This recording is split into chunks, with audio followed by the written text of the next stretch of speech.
ଆପଣଙ୍କ ଘରେ ଆପଣଙ୍କ ପୁଅର ପ୍ରତିଦିନ ବିବାହର ଭାଙ୍ଗି ଯାଉଛି କି? ଯେତେ ପ୍ରସ୍ତାବ ଆସିଲେ ସେଟେଲ୍ ହେଇପାରୁନାହିଁ। ବାରମ୍ବାର ବିବାହର ଯଦି ଭାଙ୍ଗି ଯାଉଛି, ପୁଅର ହେଉ କିମ୍ବା ଝିଅର ହେଉ, ତାହେଲେ ଆପଣଙ୍କ ଗୃହର ଦକ୍ଷିଣ ପାର୍ଶ୍ୱରେ ବୃନ୍ଦାବତୀ ଦେବୀଙ୍କୁ ସ୍ଥାପନ କରି ପ୍ରତିଦିନ ପ୍ରାତଃ ସମୟରେ ବୃନ୍ଦାବତୀ ଦେବୀଙ୍କୁ ପୂଜା କରନ୍ତୁ।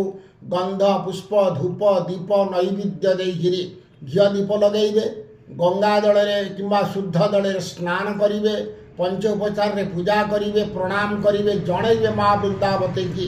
ସନ୍ଧ୍ୟା ସମୟରେ ଘିଅ ଦୀପ ଦାନ କରିବେ ଏହି ବିବାହର ଭାଙ୍ଗିବା ନ ଭାଙ୍ଗିବା ପାଇଁ।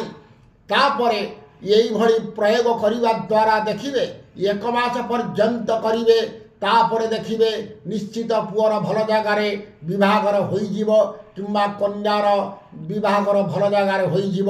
ମା ବୃନ୍ଦାବତୀ ଗୃହର ମଙ୍ଗଳ କରିବେ, ବାସ୍ତୁଦୋଷ ବି ଶାନ୍ତି ହେବ, ସର୍ବବିଧ ମଙ୍ଗଳ କରିବେ।